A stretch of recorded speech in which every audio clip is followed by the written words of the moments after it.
इस जगत में सबसे बुरा है आदत और नशा के अधीन होना। जो इसके अधीन होता है उसका सामाजिक और आर्थिक पतन हो जाता है।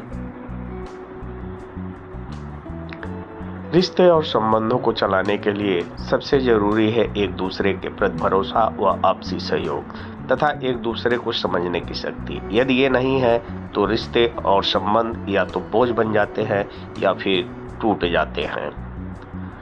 अपनों के और ताकतवर के खामोशी के पीछे छुपे शोर को समझिए, अन्यथा ये खामोशी बहुत कुछ बहा ले जाएगी।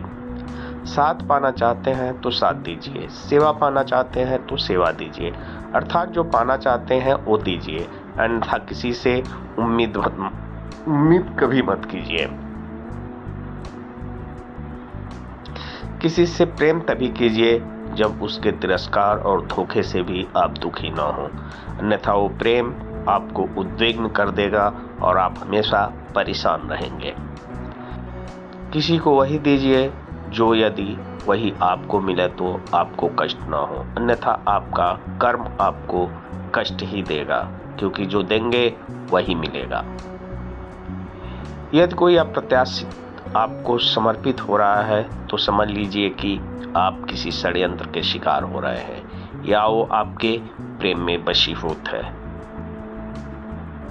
स्मरण रहे, वेशभूषा का महत्व तभी तक होता है जब तक कि आप शक्तिहीन हैं। शक्ति प्राप्त होते ही वेशभूषा महत्वहीन हो जाती है। नीच और गिरे हुए व्यक्ति से कभी कोई संबंध नहीं रखना चाहिए, क्योंकि जब ऐसे लोग नाराज होते हैं तो दुश्मनों से आपका भेद बताने लगते हैं और निंदा करने लगते हैं तथा दुश्मनों के साथ खड़े भी हो जाते हैं। अपने रहस्य और गतिविधियों को कभी किसी से मत बताइए, क्योंकि जो आज आपके लिए भरोसेमंद है कल वही आपके लिए घातक भी हो सकता है। कोई व्यक्ति धनहीन या निम्न कुल में जन्म लेने से नीच नहीं होता है। जो सगे संबंधियों की निंदा करता, जो किसी के उपकार पाकर भी उसकी निंदा करता, उससे बड़ा नीच इस पूरे सृष्टि में कोई नहीं हो सकता है।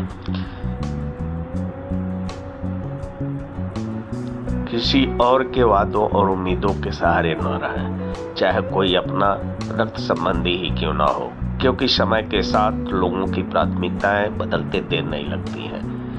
यहाँ कब कौन किसे अपने जीवन से निकालकर कहाँ फेंक देगा कोई नहीं जानता है। जो लोग अपने रिश्ते और संबंधों के प्रति निष्ठावान नहीं, उन पर भूल के भी भरोसा मत कीजिए, क्योंकि ऐसे लोग कभी भी किसी के प्रति निष्ठावान नहीं हो सकते हैं। इन्हें हर समय अपना स्वार्थ ही दिखाई देता है, क्योंकि इन्हें अपने स्वार्थ के अतिरिक्त कुछ नहीं दिखता।